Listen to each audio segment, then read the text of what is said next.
You have to understand what a great referral can do for you, especially today with layoffs and job insecurity.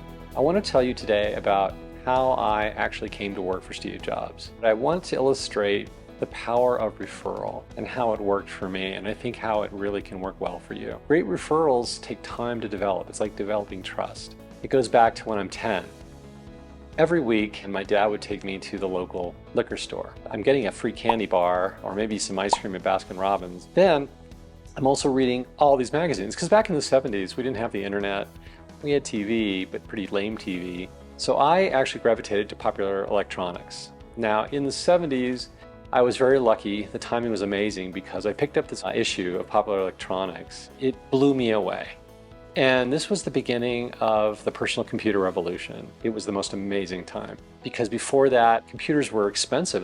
You had $1 million plus mainframes. This article started it all for me. It was called the Altair. And there was another one called MSI that came along after that. And it blew me away. I'm like, I want this. You have to understand, I was a kid who watched Star Trek all the time. I was just a geek. I went to my dad and I said, Dad, I'm so excited. I gotta get this. Found out pretty quickly is that there was this store that opened up called Computerland in El Cerrito. Boy, I was there in a heartbeat. And I spent every day after school. And I was literally, 11, 12 at the time. It turns out I met somebody really interesting who also hung out at various computer stores, and this was a guy named Andy Hertzfeld. And Andy Hertzfeld, I'll tell you a little bit later, his claim to fame. My friends and I from Computerland, we ended up going to various other computer stores in the Bay Area. There was another one in San Francisco downtown, and we also hung out at Lawrence Hall of Science up in the Berkeley Hills, and they had computer labs. There was also this conference that was held in the Bay Area every year. It was called the West Coast Computer Fair, and it was like a geek fest, right? It was mostly men, older men, and some geeky kids like us. So we attended in 1977, 1976, I'm not even sure, it was so long ago. Well, over to the side in the corner was this little booth called Apple, and it was manned by Steve Wozniak and Steve Jobs. And they had this machine, and it was magical. It blew all the other machines out of the water. And the problem was that it would cost $1,200 plus. And for a kid my age, I just didn't have that kind of money. Well, I went to my mom and dad, and I asked them again, this is the one, this is it, Apple II. I've got to get it. And they said, Ted, we love you, but it's just too much money to spend. We don't see the benefit. Of course, I saw the benefit. I wanted to develop software and sell software. I told them this, but they didn't really believe me. So what I had to do was I had to do it myself. You know, when you're motivated, you figure out a way. Well, first of all, I ended up working for Computerland. Some of the customers that came in wanted some custom software written. They didn't know how to write software. They needed some reports written for their clients. And there's this guy named Steve Curran, very huge guy, smoker. He didn't look very healthy, but he was very smart. He was a mortgage broker. And he asked me, Ted, can you write some reports for me? And I said, why not? How about $13 an hour? Wow, because the minimum wage was, I think, something like $2 or $3 an hour at the time. So I was able to finally buy my first Apple II. Well, we continued to meet with Andy Hertzfeld. He came, I constantly met him over the years. And it turns out I also met a guy named Pete Rowe. Now, Pete Rowe was this 35-year-old guy who I'd met at Lawrence Hall of Science. We became friends, and he became a mentor of mine, and we'd hung out at his house in Berkeley, and we'd look at software too. We'd say, hey, look what just came out.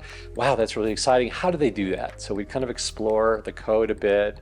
It was a geek fest. And I was like telling Pete, hey Pete, I really want to write something that we can sell. And Pete said, yeah, well, let me help you. So came up with the idea to create something called Bug Biter. Now, Bug Biter was a 6502 debugger for the Apple II. So I think it was 1981 that I developed this entirely over the summer. I was going to get this done before school started. I shipped this product with Pete's help, and he had the intelligence to license this to Apple. So that means that I was able to earn at least $30,000 to $40,000. And so I was able to buy my first car as an independent developer. As a child, I was getting close to 15 or 16 at the time.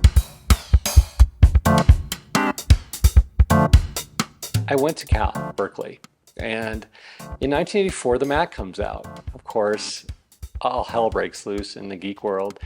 Out of the blue, I get a call from Andy Hertzfeld, and Andy says, hey, we'd like to give you a free Mac. Is that okay with you? And I'm like, yeah, that's okay with me. I think I must have gotten this call when I was at home at my mom's house in El Cerrito. And I was just, after the call, I was literally levitating. I was jumping up and down. I mean, I couldn't believe it that Andy would have that much faith in me. I said, why? Why would you give me this? He says, look, we're trying to seed the Mac with some smart people that we know. And you came to mind.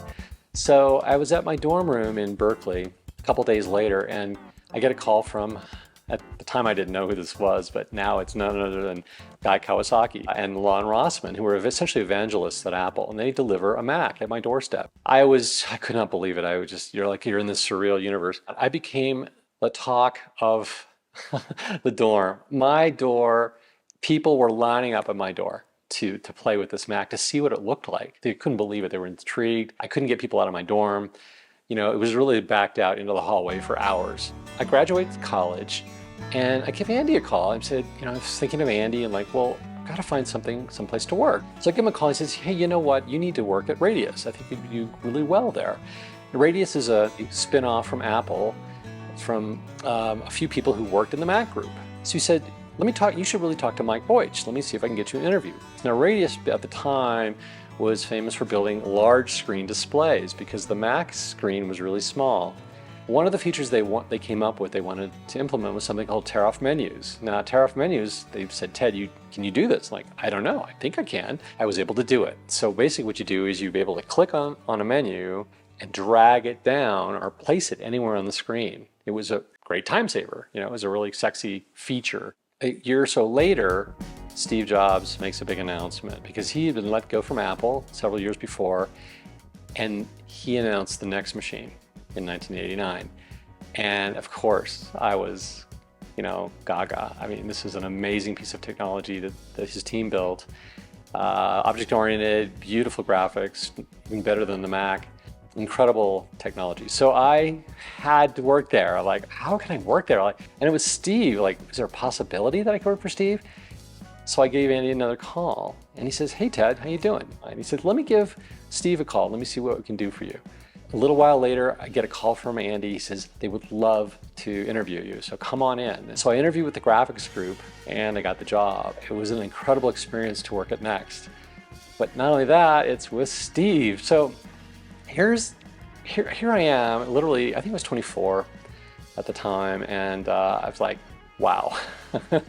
I mean, is this like, what surreal universe is this that I can work for Steve Jobs? I go in first day and I get an orientation from Steve. Like he's the first person I meet with a few other people who'd started at the same time that I did. And Steve gave the whole vision. And I'm so excited that you're all here. You know, he was just incredible. The charisma was insane. I was placed on the team to develop multiple screens. So when you hook up multiple screens in your Mac, that's me. You can move the screens around and add more screens. And Steve likes to walk around the office. He learned this from Disney. I think that Disney did this. He would come in and talk with me maybe once every few months just to see how I'm doing, how the other folks are doing. And he'd spend literally 15 minutes just chatting with me. One day he brings in, and he did this regularly, he brings in famous people into my office. Well, one of the most famous people he brought into my office was Ross Perot, and he was running for president at the time. I get to meet Ross Perot, I shake his hand, and Ross says, hi, Ted, Steve said so many great things about you.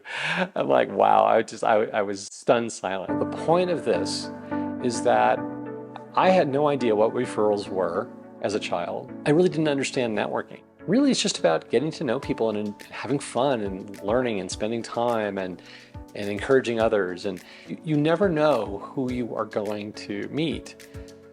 You never know where these relationships can take you, because there are very good people out there who recognize talent and who want to help you. This is a prime example where Andy Hertzfeld, he didn't have to do anything. Like when he referred me, I did great work after the referral.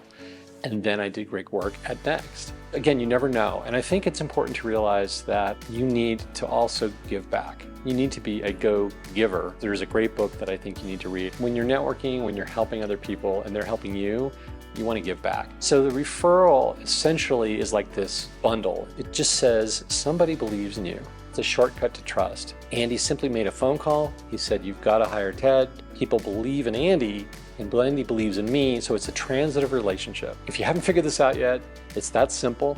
It took a while in my case. It can go much faster Depending on how well you get to know people, it could take a couple years. You work with people at it for a year or two at a company and they move on. So I encourage you to collect as many referrals as you can.